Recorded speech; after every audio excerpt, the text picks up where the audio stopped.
Salam sejahtera, terima kasih karena menonton channel Nazilin Unity. Apabila Rafizi Ramli dipanggil ahli parlimen Pondan, ini reaksi Rafizi Ramli. Adakah dia koyak? Adakah dia akan keluar dewan? Adakah dia akan terjerit-jerit? Adakah dia akan membalas dengan maki hamun? Adakah dia akan menangis? Dan adakah dia akan membalas dengan jawaban yang luar biasa pedasnya?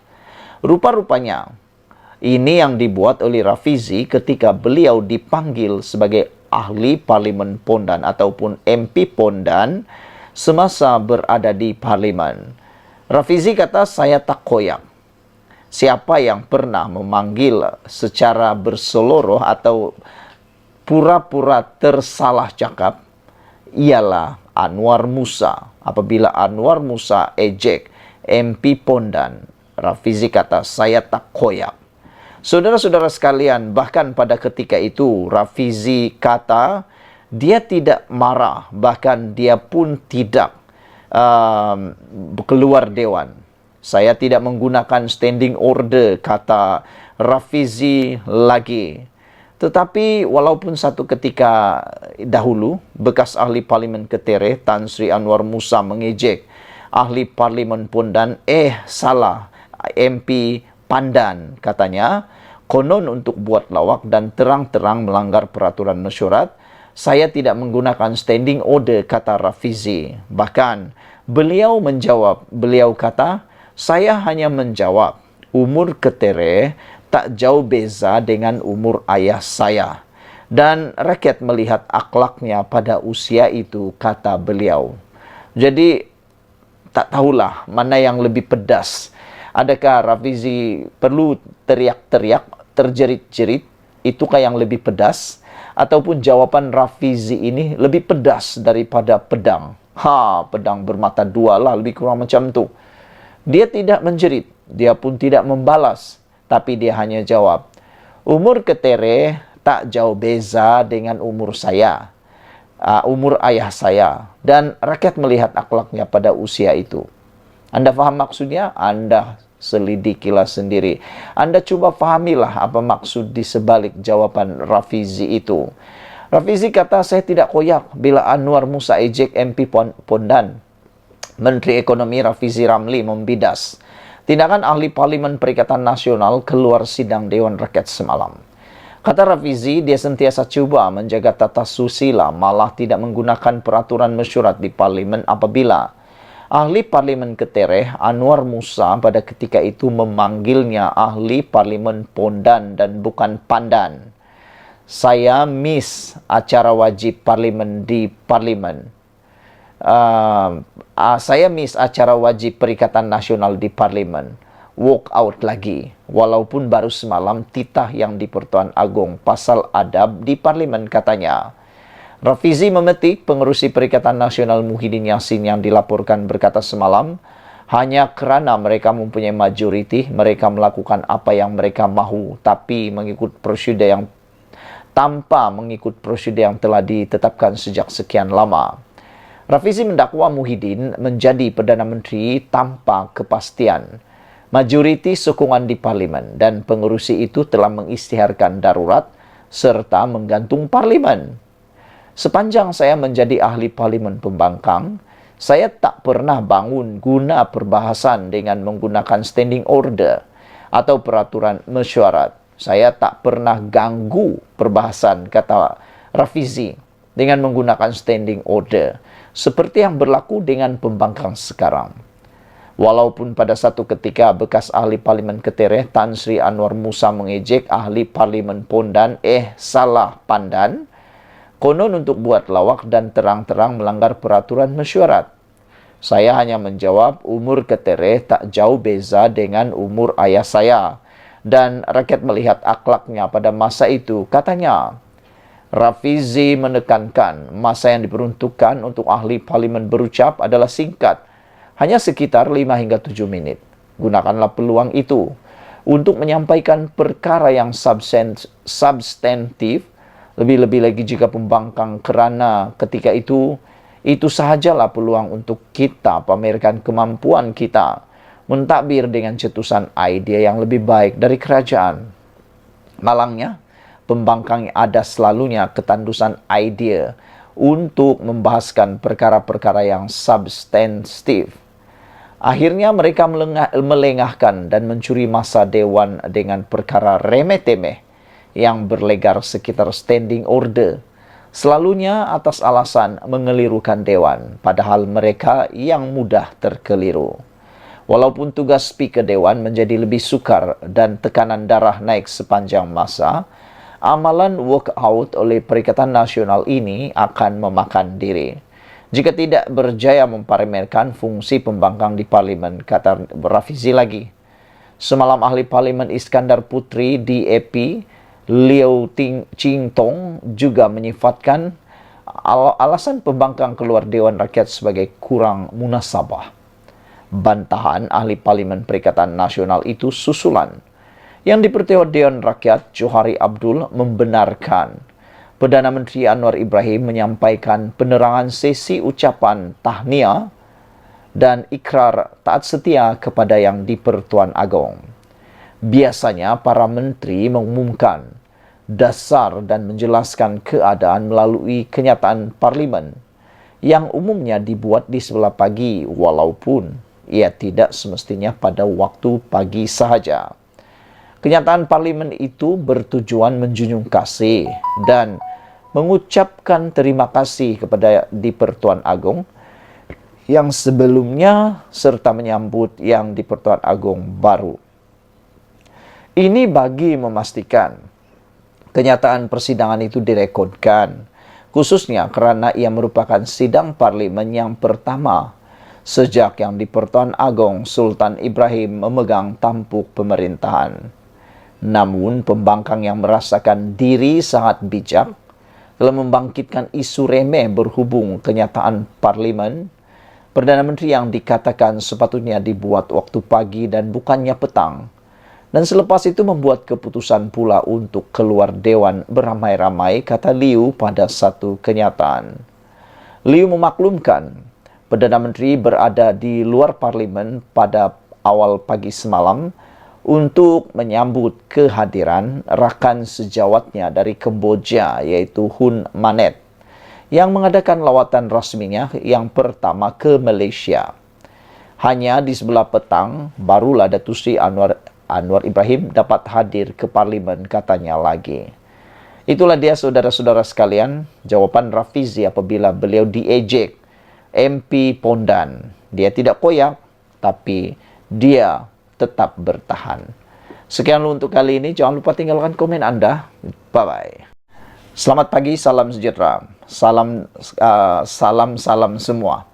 Saudara-saudara sekalian, kita digemparkan di Dewan Rakyat hari ini apabila Wan Saiful Wanjan cuba menerbitkan kekeliruan dengan mengatakan bahawa dia kononnya telah didatangi oleh seseorang untuk menyokong Anwar Ibrahim. Lalu ditawar pula dengan satu sogokan bernilai 1,7 juta ringgit. Mula-mula saya membaca laporan ini, pendedahan di parlimen ini, mendengar kenyataan Wan Saiful, terkejut juga. Tidaklah terfikir sehingga ke dalam mana kesannya. Rupa-rupanya pendakwaan ataupun dakwaan Wan Saiful tentang perkara ini bukannya membawa kesan negatif kepada kerajaan, bukannya membawa kesan negatif kepada Anwar Ibrahim terutamanya, tetapi ia telah pun sendiri datang menyusahkan Wan Saiful sendiri. Ini kerana telah diberitahu sebentar tadi. Belum sampai sejam atau selepas sejam beliau mendedahkan tentang sogokan 1,7 juta itu, SPRM telah buat kerja. Jadi kita ucapkan tahniah syabas kepada SPRM kerana cekap di dalam melaksanakan tanggungjawab mereka. Tidak berlengah-lengah, bukan seperti biasa menunggu laporan, laporan polis baru mereka bertindak. Kali ini tanpa menunggu laporan polis, SPRM terus menghubungi Wan Saiful. Mereka hubungi dengan beberapa perkara yang saya rasa mungkin mahu mereka rungkaikan. Mungkin pertama ialah siapa orang yang mendatangi Wan Saiful itu untuk mahu memancing, kononnya untuk menyokong Anwar Ibrahim. Dan duit 1,7 juta itu, yang mana Wan Saiful nyatakan kononnya daripada digunakan untuk memancing ahli parlimen, lebih baik digunakan untuk kebajikan rakyat. Bahasanya macam seakan-akan hero, tapi bahasanya sebenarnya menyusahkan dirinya sendiri, membahayakan diri Wan Saiful sendiri. Ini apabila SPRM mendapat perkara begitu, ada pendedahan seperti itu, pastilah SPRM nak tahu itu unsur sogokan, itu ada unsur rasuah. Yang menjadi masalah kepada Wan Saiful ialah nanti bila dia siasat, dia perlu memberitahu cerita sebenar, siapa orang yang dijumpai, dan silap-silap hari bulan dia perlu ke mahkamah untuk menceritakannya. Jadi bukankah itu satu masalah besar kepada Wan Saiful? Kekecohan tercetus hari ini apabila Wan Saiful Wanjan mendakwa dia ditawarkan habuan untuk menyokong Perdana Menteri Anwar Ibrahim. Wan Saiful yang juga merupakan ahli parlimen Tasik Gelugur mendakwa dia ditawarkan peruntukan 1,7 juta untuk kawasannya. Tetapi apa yang menarik saudara-saudara sekalian ialah apabila beberapa netizen, atau kita cakap berpuluh-puluh netizen dalam ruangan komen di channel saya, di konten berita-berita yang lain, mereka bertanya, apa pentingnya Anwar Ibrahim mau dapatkan sokongan daripada Wan Saiful? Masih ramai lagi ahli parlimen lain yang boleh dipancing kalau betul anak dipancing. Kenapa pula Wan Saiful yang dipancing? Walhal Wan Saiful ini adalah orang yang kita boleh cakap tegar, penyokong setia kepada Muhyiddin Yassin. Jadi kenapa mahu pula pancing dia? Bukankah lebih baik pancing orang yang kurang setia? Di dalam Perikatan Nasional, saya rasa ada lebih ramai orang yang lebih tidak setia berbanding Wan Saiful. Tapi kenapa pula Wan Saiful? Itu pertama. Yang kedua, 1,7 juta itu betulkah ada? Kalau ada, apa buktinya? Di mana tempatnya? Jangan-jangan nanti pula akan jadi fitnah. Nah, silap-silap hari bulan, pegawai-pegawai Anwar Ibrahim atau ahli-ahli parlimen yang lain pula akan buat laporan polis supaya Wan Saiful disiasatlah pula. Ini yang paling membahayakan. Jadi Wan Saiful yang cuba untuk mencipta persepsi, cuba untuk memanaskan keadaan. Sebab perkara seperti ini ialah perkara popular. Bila itu perkara popular, maka semua orang pun mau gunalah, mau pakailah kan. Sebab paling senang mendapat sokongan. Lalu bagaimanapun kata RSN Raya PH Jelutung, beliau menggesa Wan Saiful membuat laporan kepada Suruhanjaya Pencegahan Rasuah atas dakwaannya itu. Kata Raya, kalau kamu anak jantan buat laporan SPRM, tak payahlah Raya. Belum lagi Wan Saiful buat laporan polis, laporan SPRM, SPRM dah sendiri datang minta laporan daripada Wan Saiful. Jadi Raya tak payahlah buang masa kerana SPRM sudah pun menghubungi Wan Saiful untuk minta laporan dan bukan buat laporan. Sementara itu Wan Saiful juga dicabar jika berani mengulangi tuduhannya itu di luar parlimen.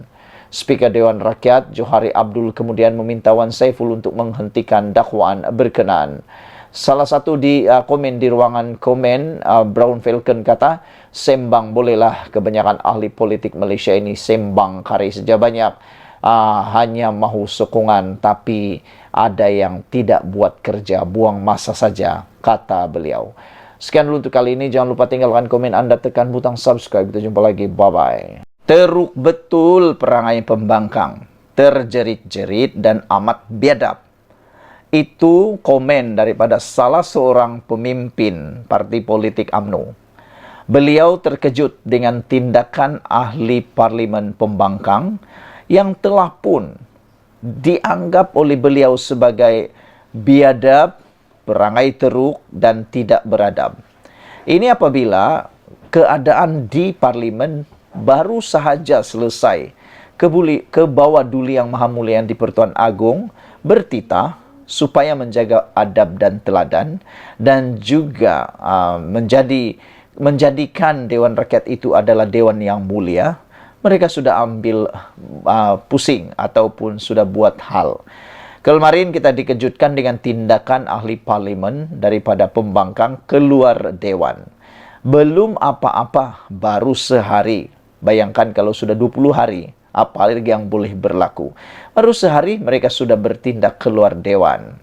Ahli Majlis Kerja Tertinggi UMNO Datuk Dr. Muhammad Puad Zarkasi menyifatkan pembangkang masih dengan budaya lapuk mereka seperti terjerit-jerit ketika sidang Dewan Rakyat berlangsung. Semalam, ahli parlimen Brok Pembangkang bertindak keluar dewan selepas tidak berpuas hati kerana mendakwa Perdana Menteri Datuk Seri Anwar Ibrahim tidak mematuhi peraturan mesyuarat. Susulan kejadian itu, Puad berkata tindakan pembangkang adalah sesuatu yang biadab. Ketika Perdana Menteri baru memulakan ucapan menjunjung kasih kepada Yang di-Pertuan Agong Malaysia yang ke-16, Al-Sultan Abdullah Riayatuddin Al-Mustafa Bilal Shah. Memang teruk, pembangkang, kata beliau.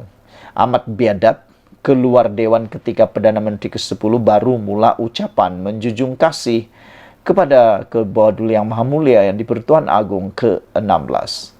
Pembangkang macam tidak boleh dinasihati.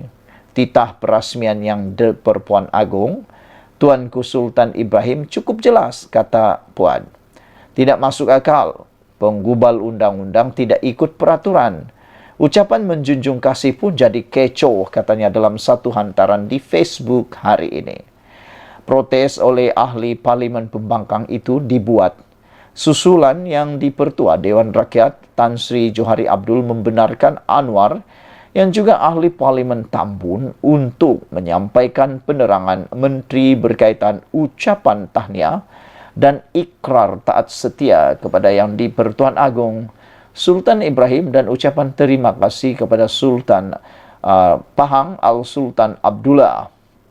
Menurut Ketua Pembangkang Datuk Seri Hamzah Zainuddin, tindakan Anwar memberikan penerangan tersebut di tengah-tengah sesi perbahasan titah diraja adalah menyalahgunakan sokongan majoriti yang dimiliki oleh kerajaan.